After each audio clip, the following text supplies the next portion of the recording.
Bismillahirrahmanirrahim. Assalamualaikum warahmatullahi wabarakatuh. Jumpa lagi di channel yang keren, cadas, tapi di bidang IT. Maaf ya Pak Repli Harun, kita sekarang saingan ya. Hehehe. Oke, jadi hari ini kita akan membahas tentang ini ya, kelanjutan ya risetnya. Yaitu sekarang kita akan menggabungkan antara AI, IoT dengan blockchain. Jadi untuk kali ini judulnya adalah AI Driven Difficulty Adjustment for ESP32 Blockchain IoT Miner.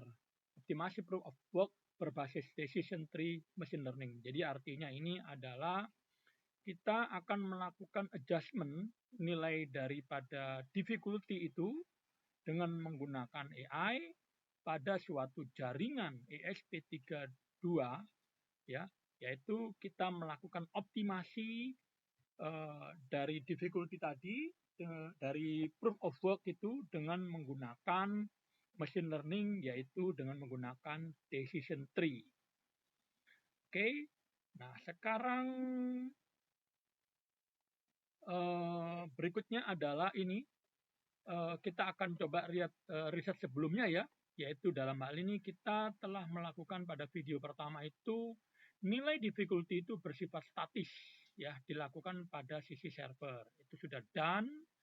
Kemudian pada video berikutnya itu juga masih statis difficulty-nya, tapi kita pindahkan ke sisi ESP32 ya. Nah, jadi si server hanya melakukan verifikasi. Itu done ya. Nah, pada video ketiga kita nilai difficulty-nya itu kita bikin semi adaptif ya.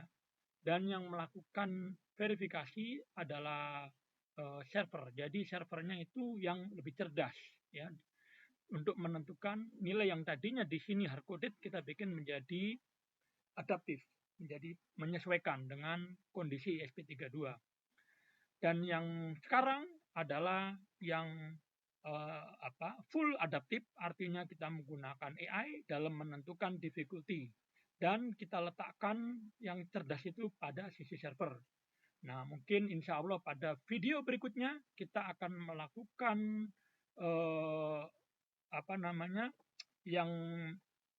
yang smart itu kita letakkan pada sisi node ESP seperti ini ya. Jadi servernya hanya adaptif, hanya verifikasi, tapi tidak melakukan AI ya. Oke, itu next video. Sekarang yang ini dulu. Nah, ini flow kerjanya itu pertama adalah kita buat dataset. Nah, nanti dapat dari mana ini? Nah, ini yang menariknya. Ini bukan data sintetik ya. Ini adalah real data dengan menggunakan sensor ESP32. Nah, kemudian nanti setelah itu kita lakukan train data, baru kita melakukan inference ya untuk membuktikannya, dan ini adalah buktinya. Oke. Sekarang kita akan lihat dulu demo dulu, baru teori ya. Mungkin lebih enak seperti itu. Nah, kita awali dari ini. Ini adalah file PPT saya. Ini adalah script Python, ada 3 buah, dan ini adalah script untuk ESP32. Jadi kita sudah jalankan ESP32-nya ini, mungkin start dari 0 dulu, kita kosongkan. Nah, kemudian langkah pertama adalah kita membuat dataset ya. Membuat dataset berarti kita akan jalankan ini dulu ya, server log. Berarti kita akan membuat dataset. Coba perhatikan di sini belum ada file CSV satupun ya, hanya ada 3 ini yang oke. Nah, kemudian ini kelihatan bahwa di sini HTTP code-nya -1, berarti dia belum connect ke server ya.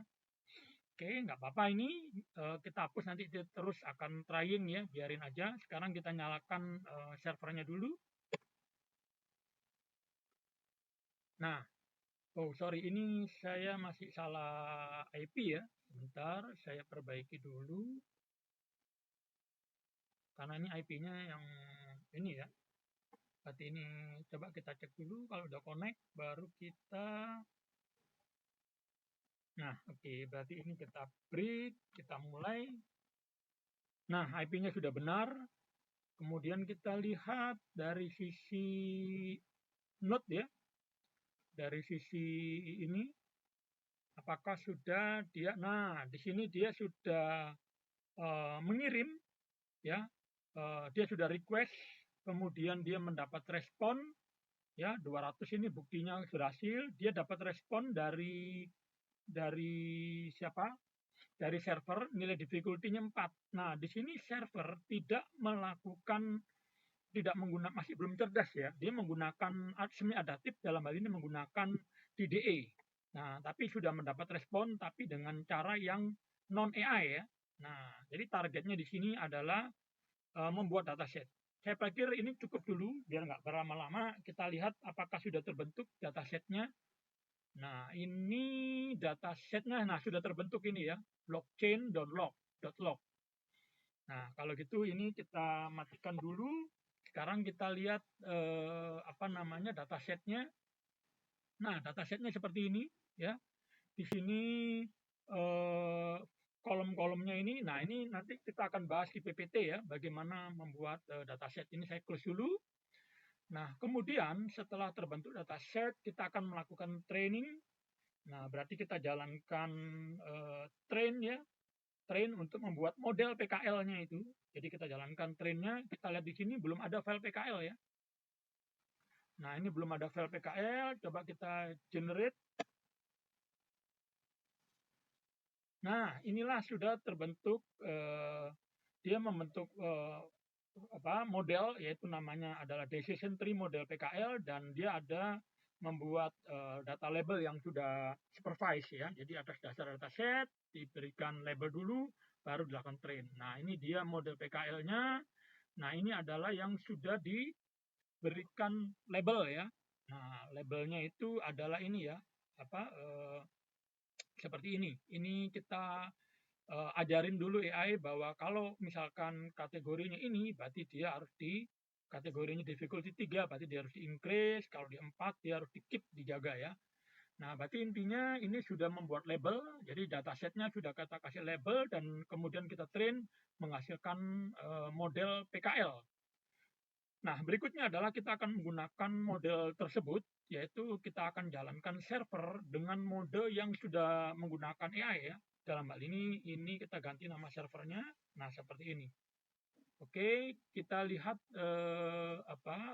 apakah berjalan dengan model yang sangat sederhana tadi, lognya. Nah, kita lihat di sisi server, mungkin kita clear dulu. Kemudian kita lihat, nah ini terlihat ya, bahwa difficulty yang direkomendasikan oleh server itu 3, kemudian actionnya adalah keep ya, dia disuruh berdasarkan model tadi, 3 itu adalah yang harus di maintain, jadi dia tidak perlu naikkan maupun diturunkan. Nah, ini difficulty yang baru masih 3, yang ini ada perubahan nggak ya? Ini masih 33, accepted. Nah, ini udah jalan AI-nya. Ini kita lihat, nah ini dia ya. Nah, ini difficulty, belum terjadi increase atau decrease, masih tetap di 3 ya. Difficulty masih di 3, masih di 3, masih di 3. Coba kita lihat apakah dia ada perubahan. Difficulty masih 3, masih di maintain, belum ada ini ya. Ini masih keep. Nah, ini masih keep. Kita coba lihat dulu. Nanti kalau sudah selesai ada perubahan baru kita break ya. Ini masih 3 terus. Mungkin karena datasetnya terlalu sedikit. Jadi ini ya. Harusnya nanti kita bikin sampai ke evaluasi ya, matrik itunya ya. Bentar, kita difficulty-nya masih 3, masih dikit nih, belum ada perubahan. Sekarang masih dikit, belum ada perubahan, berarti stabil ya. Tapi pengennya ada suatu perubahan nih, biar kelihatan efek AI-nya ya. Bentar, ini masih di maintain, berarti stabil ya. Memang yang kita inginkan adalah stabil ini. Tapi saya nggak bisa mendemokan AI-nya ya. Bentar, kita tunggu nanti mungkin kalau sudah ada panas. jaringannya jelek, atau humidity-nya jelek, akan mempengaruhi performa ESP32, barulah terjadi perubahan difficulty ya. Ini anak old dengan new masih sama, berarti dia di keep. Old dengan new masih sama, masih di keep.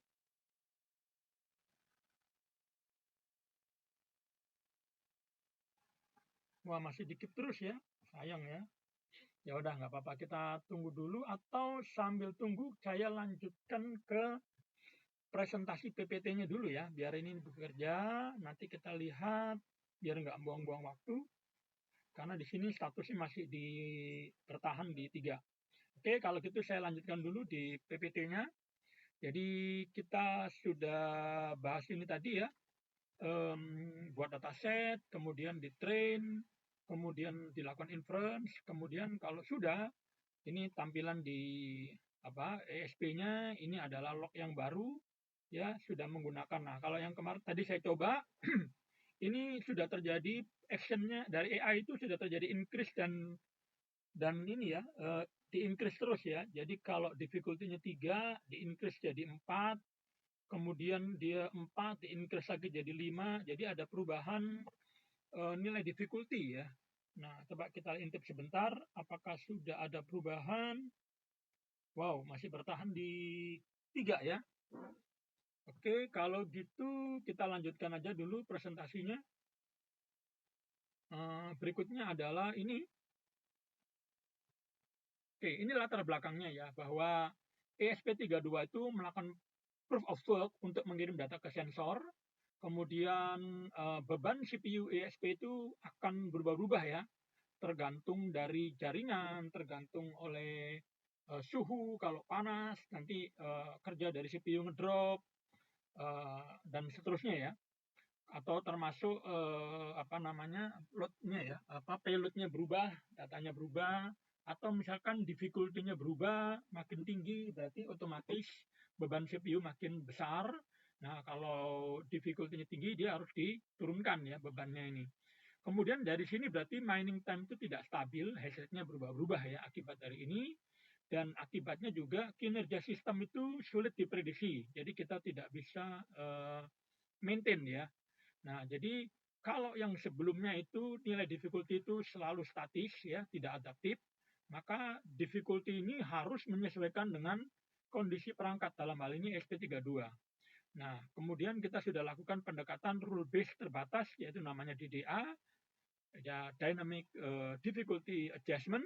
Nah, sekarang kita melakukan yang lebih canggih, yaitu dengan menggunakan machine learning untuk memberikan nilai difficulty secara otomatis dan adaptif ya.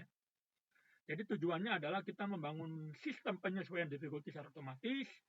Caranya adalah dengan mengumpulkan dataset dari log server. Jadi ini real data, bukan simulasi, bukan data sintetik. Kemudian kita latih ya dengan menggunakan machine learning, dalam hal ini menggunakan decision tree. Nah, kemudian kita akan menguji akurasi dan stabilitasnya. Kemudian kita implementasikan model hasil training tadi untuk real time inference ya. Jadi apa yang harus di-log? Nah, ini yang harus di-log itu adalah data-data ini ya. Block itu menyatakan fungsinya adalah urutan dari blok, timestamp itu adalah real time ya. Waktu nyatanya, temperatur itu hasil pengukuran sensor, dan dan seterusnya. Nah, di sini tentu semakin banyak jumlah lognya, maka akan akurat ya AI-nya itu ya. Dan di sini kita lihat bahwa statusnya ini apakah dia valid ataukah rejected, kemudian actionnya apakah perlu di-increase atau di-maintain, di-keep ya, ataukah diturunkan. Nah, ini struktur dataset, contoh datasetnya seperti ini, ya, ini nanti contoh real data sudah ada, dan ini adalah dataset inilah yang akan menjadi dasar dalam training AI. Nah, ini adalah kelas atau label ya, yaitu apa yang ingin diprediksi oleh AI. Jadi kelasnya itu adalah berarti increase, yaitu naikkan difficulty-nya. Kalau stay atau keep berarti difficulty-nya di maintain tetap nilainya. Decrease berarti action-nya adalah harus menurunkan difficulty. Jadi kelas itu ditentukan dari mining time secara rule awal ya. Jadi kita sudah tentukan dengan menggunakan algoritma yang seperti ini ya, jika mining time itu lebih kecil daripada target time per 2, maka kita tingkatkan difficulty-nya, tapi kalau lebih besar berarti kita turunkan, dan kalau misalkan sama berarti kita maintain tetap ya nilai difficulty-nya. Nah, jadi label itu dituliskan di kolom action ya. Nah, ini dalam pemilihan fitur itu tidak semua kolom atau informasi itu penting ya. Jadi fitur terbaik adalah dalam rangka mengambil keputusan, misalkan dalam hal ini adalah mining time, itu sebenarnya menyatakan indikator beban dari CPU, dari ESP32. Latensi itu adalah suatu indikator dari beban network atau jaringan Wi-Fi-nya. Difficulty itu menyatakan status dari difficulty yang sebelumnya. Nah, untuk fitur yang lain atau kolom yang lain itu yang bersifat opsional, yaitu temperatur dan humidity ya. Jadi ini tentu kalau diperlukan kita akan menyatakan temperatur dan humidity ini menjadi fitur ya dalam hal ini, karena dia akan mempengaruhi beban dari CPU. Jadi kalau mungkin perubahan suhunya ekstrim ya. Jadi itu atau faktor-faktor lain ya. Nah, jadi kalau semakin sedikit fitur, tentu model kita menjadi lebih ringan ya dalam melakukan inference. Makin banyak fitur tentu makin berat ya. Jadi kita pilih fitur yang sedikit mungkin sesuai kebutuhan riset aja. Nah, ini mengapa decision tree yang dipilih gitu ya? Karena decision tree itu unggul untuk sistem yang IoT embedded. Nah, kenapa? Ya karena CPU-nya itu terbatas, RAM-nya juga terbatas, jadi kita cari yang paling ringan. Jadi tentu di sini dipilih decision tree karena model ini akan sangat ringan dan dia cepat dilatih, begitu juga dieksekusinya ya, di inference, kemudian juga mudah dijelaskan maupun mudah diinterpretasi, kemudian bahkan kita bisa convert model tadi ya ke dalam kita tanamkan dalam ESP32. Jadi kalau sekarang kan di sisi server, nah nanti next video kita tanam modelnya di dalam ESP32. Nah, kenapa? Nah, nanti jelaskan video berikutnya, slide berikutnya ya. Nah, kemudian di sini juga kalau kita menggunakan decision tree, itu kita nggak butuh GPU ya, berbeda dengan deep learning itu butuh GPU yang mahal sekali. Kemudian dia juga lebih tahan terhadap noise yang bersifat moderat. Jadi decision tree itu cocok untuk mining yang berbasis yang menggunakan microcontroller.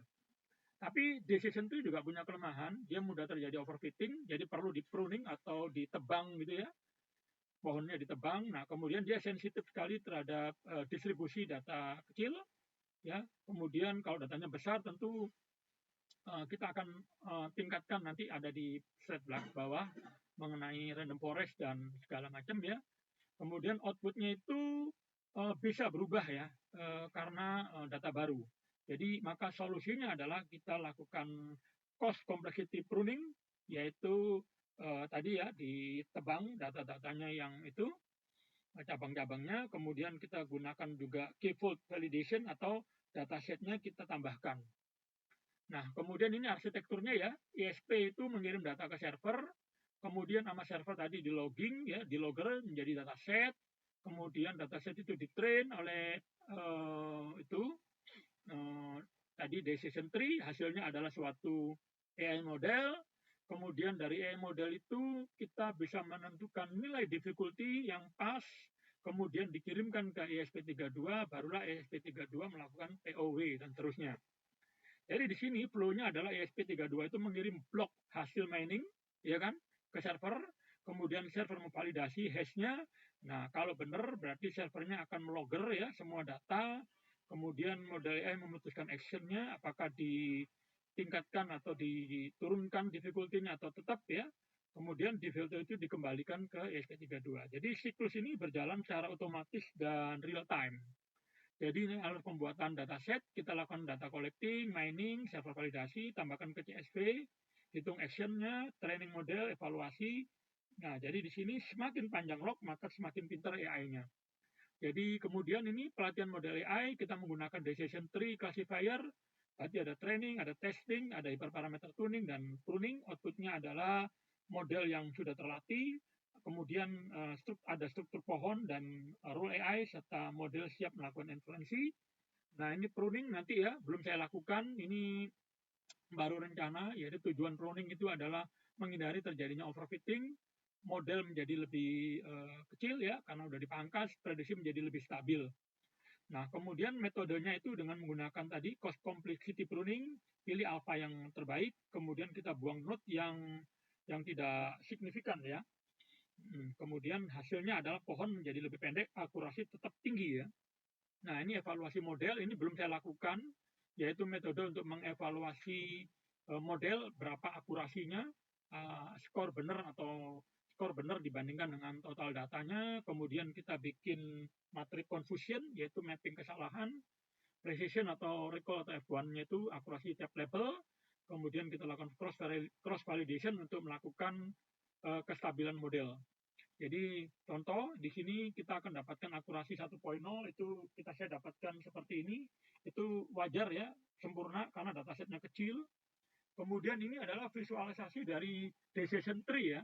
Jadi contoh rule sederhana dari hasil model itu, jika mining time-nya itu lebih kecil daripada 3.1, ini dalam milisekon ya, maka difficulty-nya itu berarti lebih rendah daripada target, maka difficulty-nya kita naikkan, dan sebaliknya kalau dia sama berarti kita pertahankan nilai difficulty-nya, atau kalau dia lebih besar berarti kita turunkan. Ya, ini setelah jadi ini itu rule sederhana ini tentu kita bisa transfer ke C++ ya, atau menggunakan ditanam ke dalam ESP32. Nah, implementasi pada server AI, jadi di sini server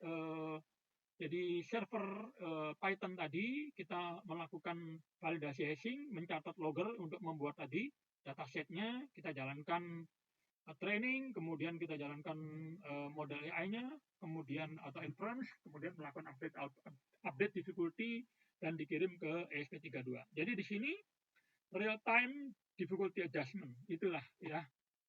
Jadi sedangkan untuk implementasi di ESP32 itu setelah mendapatkan difficulty yang baru itu dapat melalui protokol HTTP ya, dengan menggunakan GET kita ini endpoint-nya difficulty, kemudian dapat jawaban dari server, maka ESP akan melakukan mining sesuai dengan difficulty yang baru. Jadi di sini model AI ya itu tidak dijalankan di ESP32 ya. Ini saya baru menjalankan opsi 1. Jadi model AI-nya pada sisi server. Nah, nanti opsi 2 model AI-nya dijalankan pada sisi ESP32. Nah, ini output system adalah yang diharapkan ya, mining itu stabil, iterasi norms-nya juga menurun ya, supaya nggak terbebani dalam mencari non-search-nya. Kemudian suhu dari ESP itu rendah, kemudian maksudnya akibat dari beban ya, bukan karena lingkungan. Kemudian latensi itu juga rendah, serendah mungkin, kemudian difficulty-nya optimal, konsumsi daya menjadi efisien, jadi tidak boros baterai atau tidak ini ya, energi ya. Nah, tadi saya lupa tadi menambahkan bahwa nilai daripada ini bisa berubah kalau suhunya tinggi, maka supply dayanya tidak stabil akan mengakibatkan performance ESP32 berubah. Nah, kemudian di sini blockchain IoT itu bersifat lebih adaptif ya, bukan sekedar yang semi. Nah, ini rencana ke depan kita akan upgrade model AI itu yang lain dengan menggunakan random forest ya.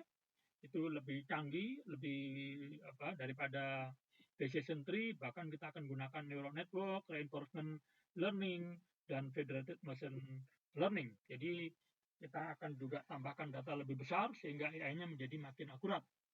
Nah, kemudian ini kalau kita akan rencananya akan menjalankan model AI di sisi ESP32, berarti ini opsi 2, belum saya lakukan. Nah, pada opsi ini, model decision tree itu dilakukan inference itu langsung di Micon ya. Apa keuntungannya kalau yang melakukan inference itu di sisi Micon, di sisi ESP32? Maka ini model AI itu kita ekspor dulu ke dalam ESP32, kemudian kita tanam langsung melalui EDI-nya ya, environment EDI, bukan EDI, environment development environment. Jadi di scriptnya ESP32 itu kita tanamkan model AI-nya, PKL-nya tadi. Kemudian kita tidak perlu melakukan request ke server untuk mendapatkan jawaban difficulty ya, karena dia yang sendiri sudah bisa ngambil keputusan. Dengan demikian ESP itu menjadi node yang mandiri. Nah, kemudian ESP32 ini ditanamkan dari model AI secara lokal sehingga difficulty-nya akan update ya mandiri secara mandiri, baru kemudian dia melakukan mining.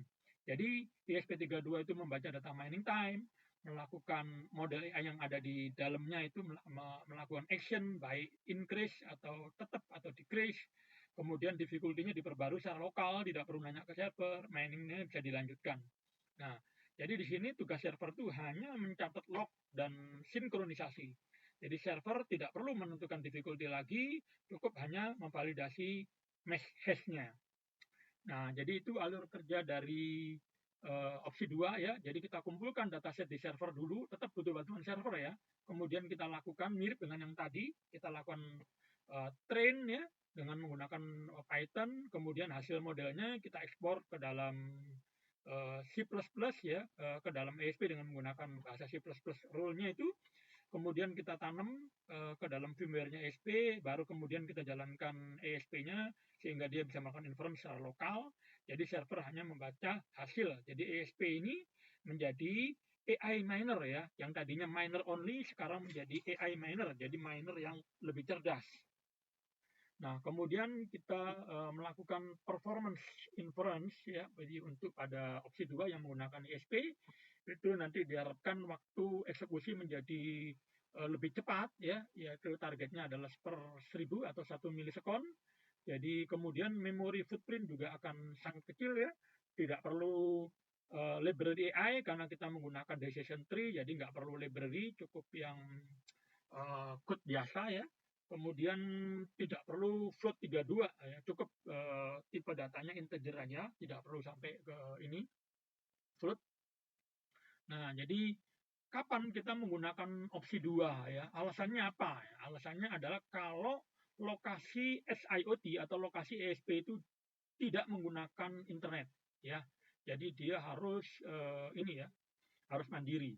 Kedua, kalaupun dia menggunakan jaringan, itu ternyata katakanlah latensinya tinggi ya, jadi networknya wifi-nya lemot. Nah, kita harus menggunakan yang ini.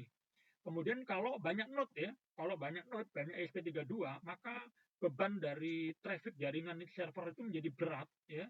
Nah, maka kasihan servernya kalau harus melakukan inference ya.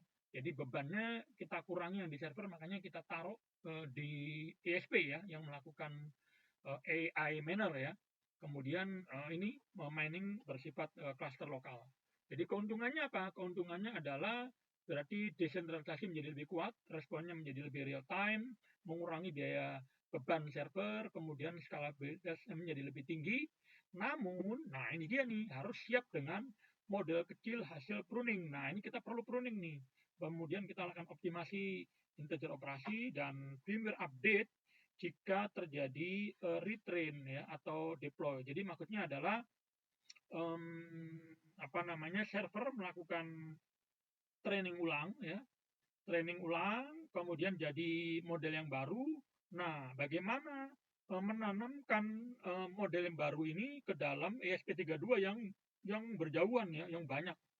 Nah, maka kita ada problem di sini mengupdate. Nah, maka mau nggak mau mengupdate-nya ini ada dua cara ya. Pertama dengan kabel, berarti kita datang. Kedua tanpa kabel ya. Berarti kita melakukan OTA, jadi bisa update secara otomatis. Dia akan request update firmware, server akan merespon sehingga firmware tersebut, firmware dari ESP sudah terupdate dengan menggunakan model yang baru. Nah, kesimpulan logging menjadi lebih lengkap dengan menggunakan ini AI IoT blockchain ini. Jadi kunci dataset itu berkualitas, decision tree itu adalah algoritma yang terbaik untuk mikroprosesor. Bukan berarti terbaik untuk semua ya, hanya untuk mikroprosesor.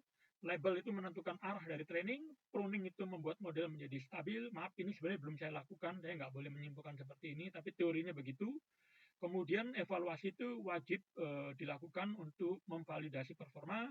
Sistem berjalan secara adaptif dan mandiri ya. Kemudian Dengan demikian, blockchain IoT menjadi lebih cerdas. Jadi kita sudah menggabungkan AI dengan IoT dan blockchain. Nah, kira-kira itu yang bisa saya berikan. Nah, sekarang kita lihat apakah, nah, alhamdulillah ya, ini kita sudah mendapatkan, tadi difficulty-nya 3 melulu ya. Nah, sekarang difficulty-nya udah mencapai 5 ini. Udah sangat canggih. Nah, ini ada perubahan nih dari 4 menjadi 5 ya, difficulty. Nah, ini sudah dilakukan oleh AI ini, perubahan ini secara otomatis ya. Dari tadi kan kita lihat 3 melulu ya. Nah, alhamdulillah nih. Kita lihat di sini. Nah, ini kalau ada yang keep mana ya? Yang event yang oh itu yang tadi ya. Sekarang kita lihat event yang di sini. Nah, ini yang di keep, ini yang ini increase ya. Berarti ditingkatkan nilai difficulty menjadi 5. Nah, begitu. Oke, begitu yang saya bisa berikan hari ini. Mudah-mudahan bisa bermanfaat ya. Insya Allah ya. Selamat belajar. Wassalamualaikum warahmatullahi wabarakatuh. Cie, cie, cie, semangat.